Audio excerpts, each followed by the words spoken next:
Hello student, class 10। देखें, आपको जैसे पता है कि आपके जो वीकली टेस्ट हो रहे हैं वो एमसीक्यू टाइप क्वेश्चन उसमें आ रहे हैं। तो आपका जो है सबसे पहले इस वीडियो में आज आपको क्षितिज जो काव्य खंड है उसका जो चैप्टर 1 है सूरदास, उसके कुछ एमसीक्यू टाइप क्वेश्चन रिवाइज कराए जा रहे हैं और इसी की तरह से आपके क्वेश्चन बनकर आएंगे। तो देखिए, सबसे पहला हमारा क्वेश्चन है, गोपियों ने उद्धव को बड़भागी क्यों कहा है। देखिए, क्वेश्चन हो गया गोपियों ने उद्धव को बड़भागी क्यों कहा है। अगर आपने पहली वीडियो भी देखी होगी या और चैप्टर की जो व्याख्या कराई थी उसकी भी वीडियो देखी होगी तो आपको इसका आंसर आराम से मिल जाएगा। तो देखिए, पहला है इसका ऑप्शन, ऐसा कहकर गोपियों ने उद्धव पर व्यंग किया है। फिर नेक्स्ट ऑप्शन है, क्योंकि उद्धव बहुत ही भाग्यवान है।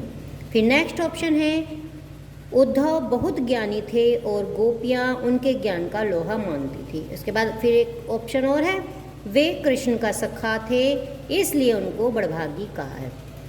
क्या है, देखिए, वीडियो देखी होगी तो आप फ़ौरन बता देंगे कि जो है उद्धव, गोपियों ने उद्धव को बड़भागी क्यों कहने पे पीछे क्या था, उन्होंने व्यंग किया था, उद्धव के ऊपर व्यंग किया था कि तुम तो बहुत अधिक भाग्यशाली हो। बड़भागी का क्या अर्थ है, क्वेश्चन ये भी बन के आ सकता है कि बड़भागी का क्या अर्थ है। बड़भागी का अर्थ है भाग्यशाली, भाग्यवान।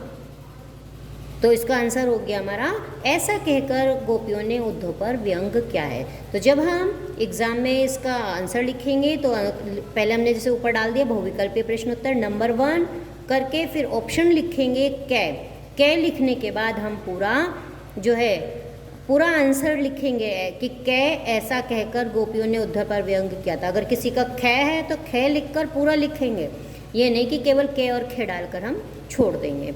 तो आपको ये भी पता चल रहा है कि किस तरीके से हमें आंसर शीट करनी है।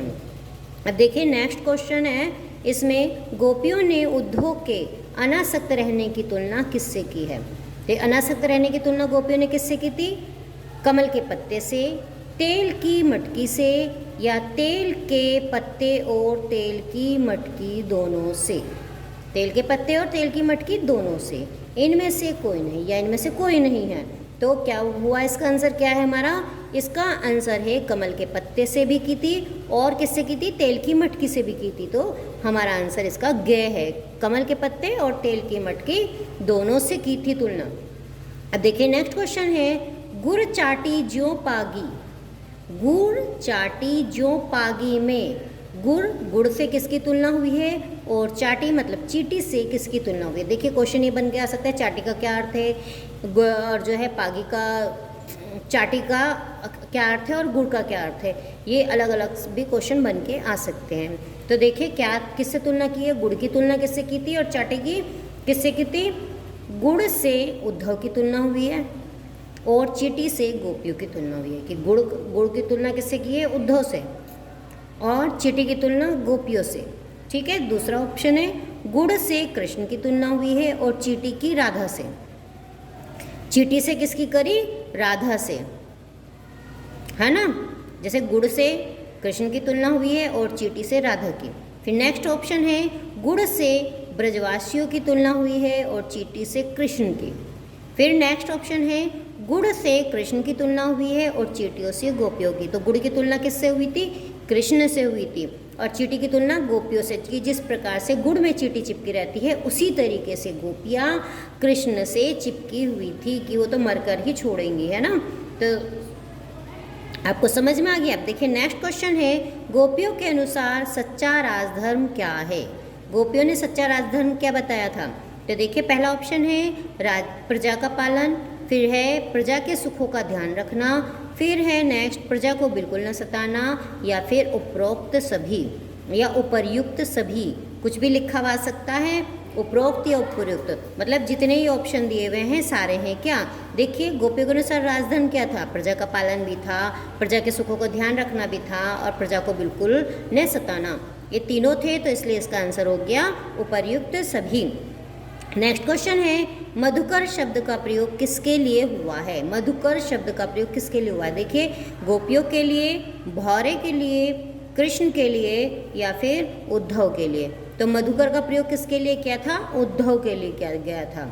गोपियों के लिए भी नहीं किया, भौरों के लिए भी नहीं किया, कृष्ण के लिए भी नहीं किया था, उद्धव के लिए किया गया है।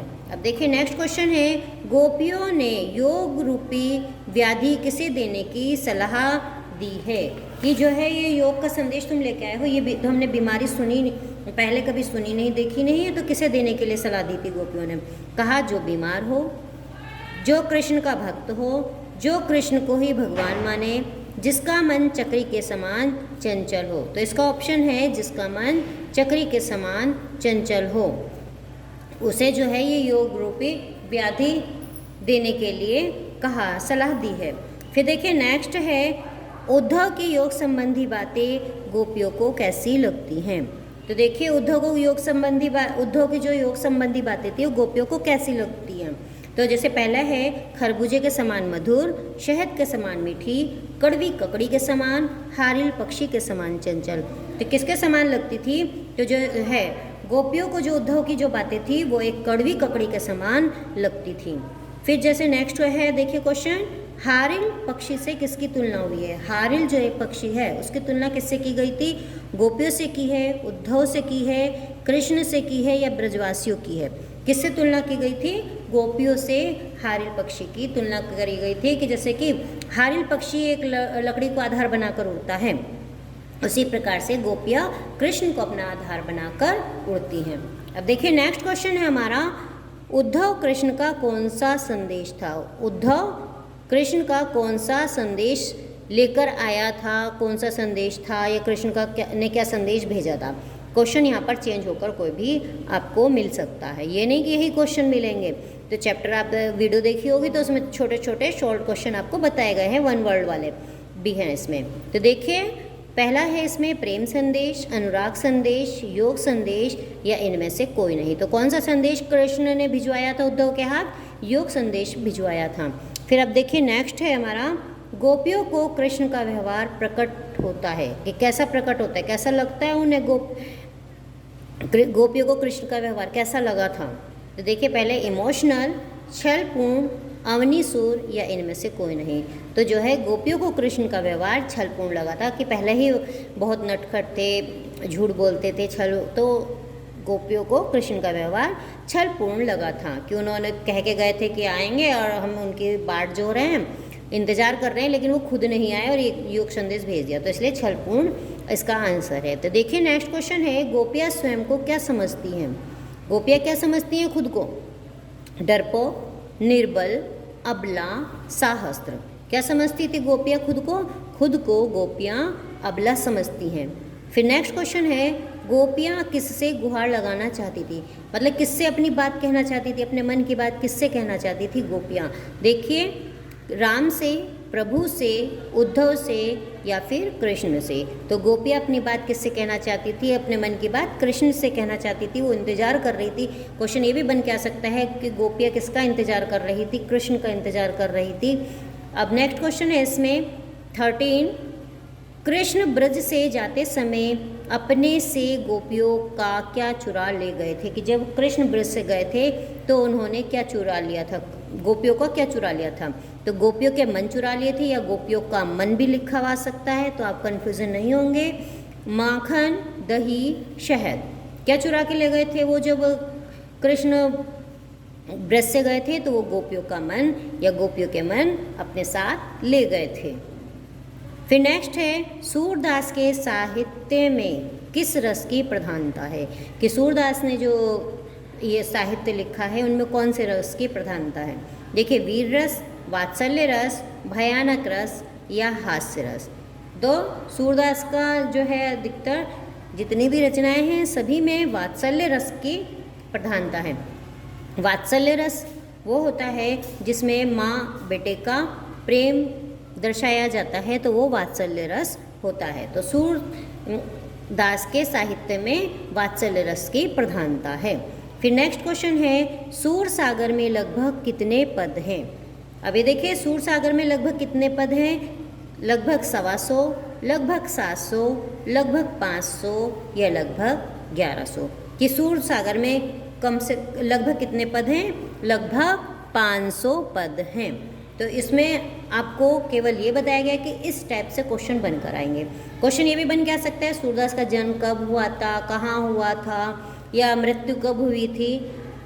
जो भी क्वेश्चन है इम्पोर्टेंट क्वेश्चन है, इसमें कुछ इम्पोर्टेंट क्वेश्चन आपको कराए गए हैं और इसी तरीके से और भी क्वेश्चन आपके बन के आ सकते हैं। तो आपको समझ में आ गया होगा, ये वीडियो को आप पूरी देखिएगा, आपको बहुत अच्छी तरीके से समझ में आ जाएगा। और अगर आपको कुछ एक्सप्लेन करने वाली वीडियो चाहिए तो आप पुरानी वीडियो सूरदास की जो व्याख्या कर रखी है चैप्टर की, वो वाली वीडियो आप देख सकते हैं। धन्यवाद।